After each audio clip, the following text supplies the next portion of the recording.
menjelaskan tentang ketidaksetaraan gender yang belakangan ini sering menjadi isu pembahasan yang lagi hangat-hangatnya gitu. Karena di mana-mana kita temukan banyak sekali kasus-kasus pelecehan wanita, kekerasan pada wanita atau diskriminasi pada wanita juga. Di setiap zamannya itu pasti ada wanita yang selalu berjuang untuk keluar dari lingkaran ini. Bahkan sejarah pun menjadi saksi atas perjuangan mereka. Dan sejarah pun menunjukkan bahwa jika kita memberdayakan perempuan akan membuat masyarakat berkembang, mengubah generasi yang akan datang, memutus siklus prasangka, diskriminasi, dan kekerasan. Bukan hanya soal menyamakan, tetapi juga memahami dan menyesuaikan. Sehingga dalam video ini, kita akan menggali idealisme konkret mana yang lebih relevan, mana yang lebih sesuai antara kesetaraan atau keadilan gender, atau keduanya. Nah, maka dari itu, mari kita bahas dan mari kita telusuri bersama-sama. Ketika hak hanya berpihak kepada satu jenis kelamin saja, maka kita belum hidup di dalam masyarakat yang benar-benar adil.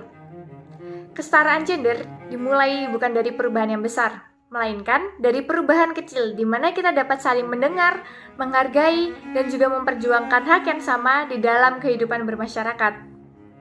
Jika dunia ingin berjalan ke depannya, maka setiap langkahnya harus kita tapaki bersama tanpa saling meninggalkan siapapun hanya karena jenis kelaminnya saja. Di video kali ini kita akan membahas terkait persepsi ataupun pandangan perempuan terkait perbedaan gender, yang dimana pihak feminis ataupun aktivis perempuan itu sering atau kerap kali mengutarakan pandangannya bahwa kesetaraan gender itu perlu diterapkan. Namun ada pandangan lain yang mengatakan bahwa keadilan gender yang lebih tepat untuk diterapkan di kehidupan kita sehari-hari. Nah, untuk mengulik pertanyaan-pertanyaan dari perbedaan pendapat tersebut bisa disimak di video berikut ini. Halo semuanya, perkenalkan nama aku Yel Korinsia Shalom dari Jakarta. Aku mahasiswa psikologi Universitas Brawijaya dan aku juga sebagai fungsionaris Kastrat BEM Visip UB. Untuk saya sendiri merasa keadilan gender lebih penting dalam penerapan dalam kehidupan sehari-hari, karena tidak semuanya dalam gender itu kalau diberikan kesetaraan, tidak semuanya merasa kalau itu adil bagi diri mereka. Apa yang mereka butuhkan itu lebih penting daripada apa yang orang-orang lihat, apa yang setara gitu. Untuk pertanyaan kedua, apakah sistem hukum dan kebijakan Indonesia saat ini sudah mengarah pada kesetaraan atau keadilan gender? Jika iya, berikan buktinya, jika belum, berikan alasannya. Sebenarnya dalam sistem hukum di Indonesia sendiri sih sudah ada yang diterapkan dan sudah ada yang tidak.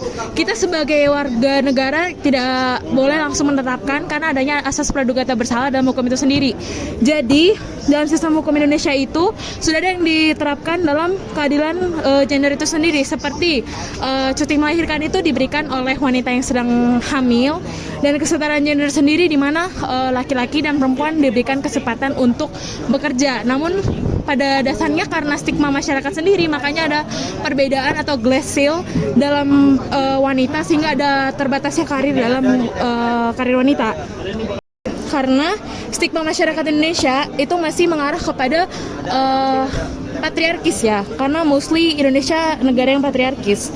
Jadi ketika ada penerapan keadilan gender ini, mungkin dari laki-laki itu sendiri merasa bahwa perempuan ini akan lebih dispesialkan karena memiliki otoritas dari laki-laki. Sedangkan dari perempuan sendiri juga merasa laki-laki lebih dispesialkan karena pada dasarnya ada pula ketidakadilan gender dalam laki-laki, yaitu laki-laki tidak boleh menangis, laki-laki harus kuat, laki-laki harus bagaimana.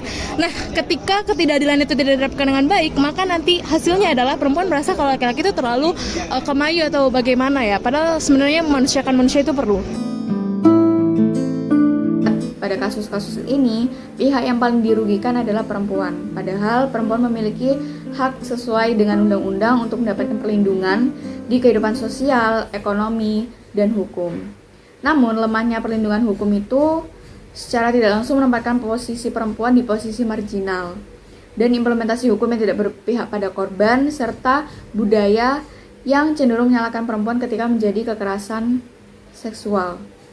Akibatnya, banyak perempuan yang memilih diam karena takut mendapatkan stigma yang buruk atau negatif dari lingkungan sosialnya.